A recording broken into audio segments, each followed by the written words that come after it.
नमस्कार दोस्तों, आप देख रहे हैं रहस्य के पार। और आज इस वीडियो में मैं एक्सप्लेन करने जा रहा हूँ वैम्पायर डायरीज का सीजन 2 का एपिसोड नंबर 11। तो चलिए शुरू करते हैं। बट गाइस, शुरू करने से पहले कहना चाहूंगा सॉरी, आज मैं थोड़ा लेट हो गया हूँ। और आपने अब तक इस वीडियो को सब्सक्राइब नहीं किया तो प्लीज सब्सक्राइब करो, वीडियो को लाइक करो। और दूसरी सीरीज देखनी है तो कॉमेंट बॉक्स में लिखो वैम्पायर डायरीज, के बाद वो सीरीज स्टार्ट करेंगे। I hope you like this video. Please subscribe करो बटन को। मैं चाहता हूँ जल्दी से 1000 सब्स हो और सीजन 3 1000 सब्स के बाद ही आएगा। तो प्लीज 1000 सब हो जाएंगे तो सीजन 3 जल्दी आएगा और ये सीजन इस हफ्ते में खत्म होगा। तो चलिए शुरू करते हैं एपिसोड नंबर 11।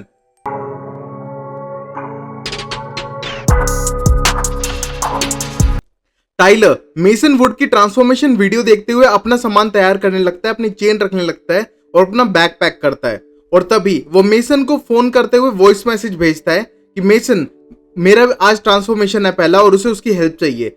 ये वॉइस मैसेज वो मेसन के फोन में भेजता है, बट ये वॉइस मेल जाता है सीधा एक लड़की के फोन में जो शायद मेसन की दोस्त है।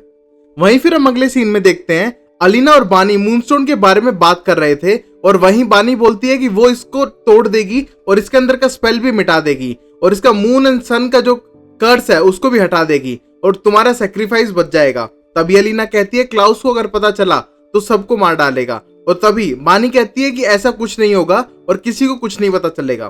तभी हम देखते हैं मौका देखते ही अलीना वो मूनस्टोन लेकर वहां से भागने लगती है। तभी बानी उसे पकड़ लेती है और रोकती है। तभी अलीना एक बहाना बनाती है कि वो स्टेफन से मिलने जा रही है। तभी बानी बोलती है कि तुम झूठ बोल रही हो। वहीं पर जेरेमी आता है और उस डिब्बे जिसके अंदर मूनस्टोन रखा था कहता है कि वो वहां पर नहीं है। तभी अलीना बोलती है कि अगर क्लाउस को पता चला तो सबको मार देगा। क्लाउस ने कैथरीन की पूरी फैमिली को मार डाला और उसकी गलती की वजह से उसकी पूरी फैमिली मर गई। वो नहीं चाहते कि उसकी वजह से उसकी फैमिली और उसके फ्रेंड्स मरे। तभी बानी बोलती है कि ऐसा कुछ नहीं होने वाला, तुम नहीं समझते हो।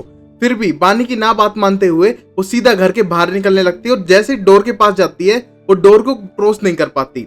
वहां पर एक ट्रांसपेरेंट वॉल थी जिसको पार नहीं कर पा रही थी। तभी पता चलता है कि बानी ने एक बाउंडिंग स्पेल से घर को पूरा पैक कर दिया है जिसमें अलीना घर के बाहर नहीं जा सकती बट बाकी मेंबर बाहर जा सकते हैं। और ये प्लान किसी और का नहीं, डेमन का था। और ये सारा प्लान डेमन स्टेफन को जाके बताता है और स्टेफन ये सुनकर खुश होता है। वहीं हम देखते हैं कि डेमन स्टेफन के लिए लाइट, ब्लड और बाकी सप्लाईज लाया था और उसके बाद डेमन सीधा अलीना के घर पे जाता है। अलीना के घर पे जाने के बाद अलीना बहुत ही ज्यादा नाराज थी उससे और सोफा पे बैठी हुई थी और कहती है कि ये कैसा मजाक किया तुमने। और कहती है स्टेफन को पता है किस मजाक के बारे में। तभी डेमन बोलता है कि हाँ उसे पता है और हम दोनों बड़े खुश हुए बात सुनकर। और स्टेफन तो बहुत ज्यादा हंस भी रहा था। और ये सुनने के बाद अलीना को थोड़ा और गुस्सा आता है। तभी डेमन उसके पास जाके बैठता है और उससे बातचीत करने लगता है। और तभी वो बोलता है कि हर बार हमें तुम्हें बचाने की जरूरत नहीं पड़ेगी अगर तुम घर में रहोगी। तभी वहां आता है जेरेमी और पूछने लगता है बानी कहाँ गई। तभी डेमन कहता है बानी की ड्यूटी है मूनस्टोन को संभालने की और अलीना ड्यूटी है मेरी, और जेरेमी तुम एंजॉय करो। तभी वो बोलता है कि टाइलर की ड्यूटी किसकी है क्योंकि आज तो फुल मून है।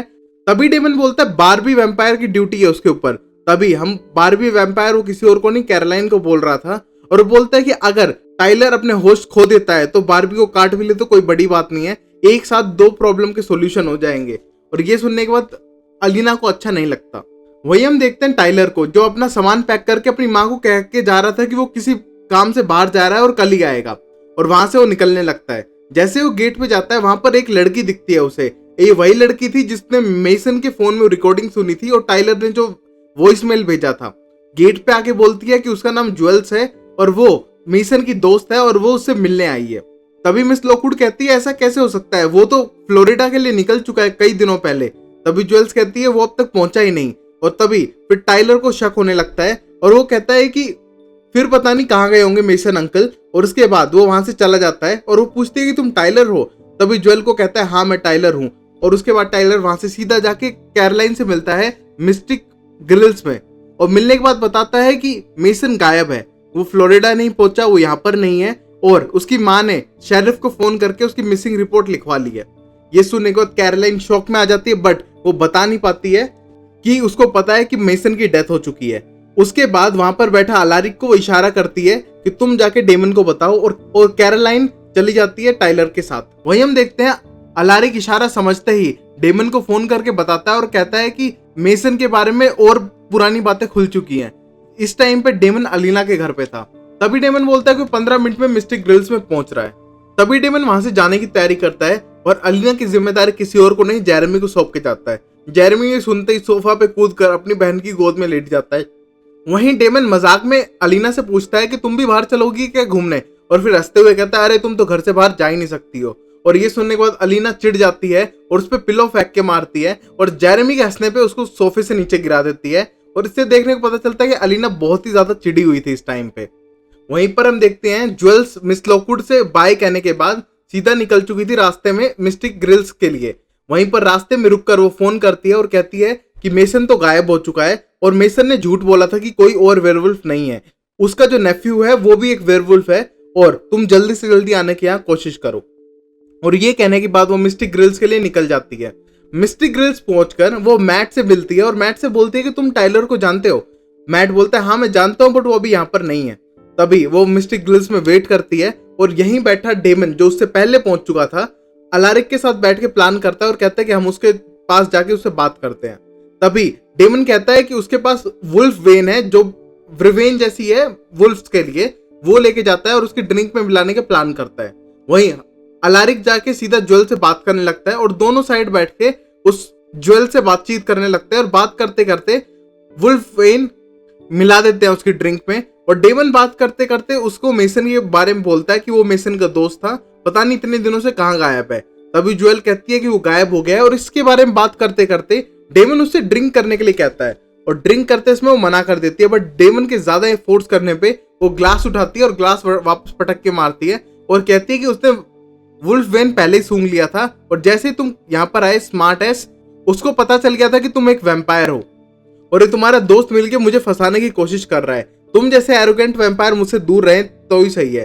तभी डेमन अकड़ के बोलता है कि तुम मेसन को भूल जाओ और यहाँ से रफू चक्कर हो जाओ, यहाँ वापस आने की जरूरत भी नहीं है और मेसन को ढूंढने की जरूरत भी नहीं है। तभी ज्वेल को गुस्सा आ जाता है और कहती है कि तुम अगर किसी और दिन कहते या किसी और रात को कहते तो चलता, बट आज फुल मून है, आज तुमने अपने आप को मार्क करवा लिया है और अगला शिकार तुम हो। और ये कहने के बाद वहां से चली जाती है। ये सुनकर डेमन को बहुत ज्यादा गुस्सा आता है और उसके पीछे जाने की कोशिश करता है और तभी अलारिक उसे रोकता है और कहता है कि तुम्हें एक फुल मून के दिन एक वेयरवुल्फ से पंगा नहीं लेना चाहिए, जबकि उसकी एक बाइट से तुम हमेशा के लिए मर सकते हो। और इसके बाद डेमन थोड़ा शांत हो जाता है और वो दोनों सोचते हैं कि अब आगे क्या करें। वही हम बानी को देखते हैं जो बहुत ही ज्यादा हेजिटेट और बहुत ही शर्मिंदा महसूस कर रही थी और फिर वो लूकर के घर पे जाती है और लूकर के पास जाने के बाद वो उसकी चेन वापस करती है। तभी लूकर कहता है कि मैंने तुम्हें चैनलिंग करना सिखाया, मैंने तुझे पावर यूज करना सिखाया और तूने मेरे को ही मारने की कोशिश करी। बानी बोलती है कि ये उसकी दोस्त की जरूरत के लिए था और वो ऐसा करना नहीं चाहती थी और सॉरी बोलने की कोशिश करती है, बट सॉरी बोले उससे पहले ही लूकर उसे माफ करता है और कहता है कोई नहीं अगली बार से मत करना, और अपने घर के अंदर बुलाता है। और बानी जब घर के अंदर आती है तो उसे इतनी सारी बुक्स दिखती हैं और सारे ग्रिमवोर्ड्स थी, मैजिक बुक्स जिन्हें कहते हैं, और वही देख के शौक थी कि इतनी सारी ग्रिमवोर्ड्स एक घर में कैसे हो सकती हैं और एक फैमिली में कैसे हो सकती हैं। और यहीं ये क्वेश्चन पूछने पे ल्यूकर कहता है कि सारी जर्नल्स हमारी नहीं है, बट मेरे पापा हर विच को अपना फैमिली मेंबर जानते हैं और जिस जिसकी उनको मिलती गई थी ये बुक्स वो सारी कलेक्ट करते गए और आज उन्हें इनके कलेक्शन पे बहुत ज्यादा गर्व है और ये वर्ल्ड वाइड कलेक्शन है उनका विच के ग्रिमवोर्ड्स का, और इनको यूज करके वो अच्छी चीजें भी करते हैं। ये सुनने के बाद बानी एक्साइटेड हो जाती है और उससे एक हेल्प मांगती है और कहती है कि तुम मुझसे एक हेल्प करोगे कि तुम एक ऑब्जेक्ट से उससे अंदर का मैजिक हटा सको। तभी लूकर बोलते हैं किस टाइप का ऑब्जेक्ट और किस टाइप का मैजिक है उसके अंदर। तभी वो लूकर को बोलती है कि सिंपल मैजिक है बट एक स्टोन के अंदर है, उन्हें वो निकालना है। ये सुनने के बाद वो बोलता है हमें ग्रिमवोर में ढूंढना पड़ेगा और मिलते ही हम शुरू कर देंगे। तभी उन्हें वो स्पेल्स मिल जाते हैं और वो अपने एन्चेंटिंग करने के लिए छत पर चले जाते हैं, बहुत सारी कैंडल्स जलाते हैं और तभी बानी कहती है हमको इन कैंडल्स के बीच देख के लोग पागल समझेंगे। तभी वो बोलता है हम थोड़े थोड़े तो हैं और एक दूसरे को देख के स्माइल करते हैं, जिससे पता चलता है एक दूसरे को बहुत ज्यादा लाइक करते हैं दोनों, और अपना स्पेल स्टार्ट करते हैं। स्पेल स्टार्ट करते ही जो उनके हाथ में मून स्टोन था वो हवा में उड़ने लगता है और उड़ते उड़ते एक लंबी हाइट पे जाके टूट जाता है और जिससे बहुत सारे लाइक स्पार्कल्स हो जाते हैं आसमान में। और ये देखने के बाद बानी बहुत खुश हो जाती है कि आज उसकी बेस्ट फ्रेंड की जान बच चुकी है, वो स्टोन हमेशा के लिए तबाह हो चुका है। और इसके बाद बानी बहुत ही ज्यादा हैप्पी मूड में दिखती है। वहीं हम देखते हैं टाइलर को। टाइलर और कैरोलाइन एक दूसरे को हेल्प कर रहे थे और कैरोलाइन उसे चेन से बांध रही थी, उसको सपोर्ट कर रही थी, और वहीं पर टाइलर वुल्फ वेन पीकर अपने आप को कमजोर करने की कोशिश कर रहा था। बट जैसे ही वो पानी में मिला के उसे पीता है तो उसे उल्टियां होने लगती हैं और धीरे धीरे वो वीक पड़ने लगता है। वहीं पर हम देखते हैं कि उसकी बॉडी ट्रांसफॉर्म होने के टाइम वो कांप रहा है, डर रहा है, चिल्ला रहा है, और ये देख के कैरोलाइन उसकी हेल्प करती है और उसके पास जाने की कोशिश करती है। बट फिर हम देखते हैं टाइलर की हड्डियां मुड़ने लग रही हैं, बेंड हो रही हैं और किसी जानवर जैसे, वेयरवुल्फ जैसी अकड़ रही हैं और बिल्कुल बैकबोन तो वैसी ही हो रही है। ये देखने के बाद कैरोलाइन बहुत ज्यादा डरती है और कहती है मैं तुम्हारे साथ हूँ, सपोर्ट कर रही हूँ।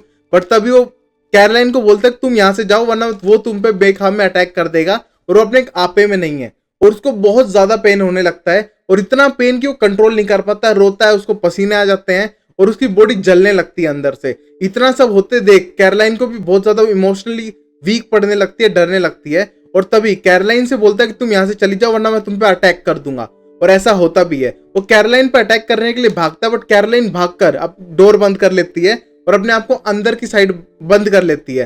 तभी टाइलर और उसकी येलो आंखें होती है और फिर से अटैक करने की कोशिश करता है, बट इस बार कैरोलाइन गेट के बाहर चली जाती है। और वहीं पर हम देखते हैं कि टाइलर गेट तोड़ने की भी कोशिश करता है। ये देख के कैरोलाइन वहां से गेट को किसी तरह फुल बंद करती है और फिर वहां से भाग जाती है जंगलों की तरफ। फिर हम टूम के अंदर देखते हैं जहां पर कैथरीन और स्टेफन थे, और कैथरीन स्टेफन को मैनिपुलेट करने की कोशिश करती है डेमन और अलीना के बारे में, बट स्टेफन उसकी एक भी नहीं सुनता और इसको इग्नोर करता है। वहीं पर वो बोलती है कि तुम बिना ब्लड के कितने दिन तक रह सकते हो, मुझे तो पता है कि 2 दिन भी रहना बहुत मुश्किल है, क्रेविंग्स बहुत ज्यादा खतरनाक होती हैं, और वो अपने लव्ड वन को भी खाने की कोशिश करते हैं भूख के अंदर। स्टेफन ये सब इग्नोर करते हुए एक डेस्क और बेंच टाइप पे लेट जाता है, और तभी उसे लगता है कि कैथरीन उसे सेड्यूस करने आ रही है, और वो अपने कपड़े उतारती है और वो उसे किस करने आती है। और ये देखकर स्टेफन थोड़ा अजीब महसूस करता है और एकदम उसकी आंख खुल जाती है। स्टेफन की आंख खुल के देखता है कि कैथरीन उसके वीक होने पर उसके माइंड को कंट्रोल करने की कोशिश कर रही थी और उसे मैनिपुलेट कर रही थी। ये देखने के बाद स्टेफन बहुत ज्यादा इरिटेट हो जाता है। फिर हम देखते हैं कि ल्यूकर अपने पापा के पास आ चुका है और पापा ने उसको कोई टास्क दिया था और वो टास्क उसने कंप्लीट कर लिया है। वो कोई और टास्क नहीं था, मूनस्टोन लाने का था। जी हाँ, अब तक मूनस्टोन उसने डिस्ट्रॉय नहीं किया, और कहता है उन्होंने बानी को तो बेवकूफ बना दिया और उसे पता भी नहीं चला, और वो स्टोन अपने पापा को देने लगता है और उसके पापा बहुत ज्यादा खुश होते हैं उसके बेटे के काम पे। बट हम देखते हैं ल्यूकर बिल्कुल भी खुश नहीं है, क्योंकि वो बानी को पसंद करता है और जो बानी के साथ उसने किया है वो धोखा है। और ये सुनने के बाद वो डेस्क पर रखता है और वहां से चला जाता है और कहता है कि मैं इसका कोई भी पार्ट नहीं हूँ। और वहां से जाने के बाद हम देखते हैं कि मिस्टर ल्यूकर के पापा थोड़े ज्यादा टेंस दिख रहे थे। वहीं हम देखते हैं अलीना के घर पे अलीना आंट जेना से मिलने जाती है, जो नीचे कुछ डॉक्यूमेंट फाइंड कर रही थी और एक बड़े से बॉक्स में रख रही थी। कहती थी कि मिस लॉकवुड ने सारे मंगाए हैं और उनका एक दोस्त भी आया है उसको लेने के लिए। वो दोस्त को इंट्रोड्यूस कराती है और कोई नहीं, अलाइजा था। अलाइजा को देख के अलीना बहुत ही ज्यादा डर जाती है और कांपने लगती है। तभी अलाइजा उससे जाके हाथ मिलाता है और कहता है आई एम अलाइजा और मैं इस टाउन हिस्ट्री के बारे में सर्च करने आया हूँ। तभी आंट जेना कहती है रिसर्च वर्क में बहुत इंटरेस्टेड है अपने टाउन में, और वो बात करने के बाद आंट जेना को थैंक यू कहते हैं कि उनने उसको घर के अंदर बुलाया और वो कोई हेल्प कर सकता है क्या। आंट जेना बहुत स्वीट से बोलती है कोई जरूरत नहीं है, अब सब सही है।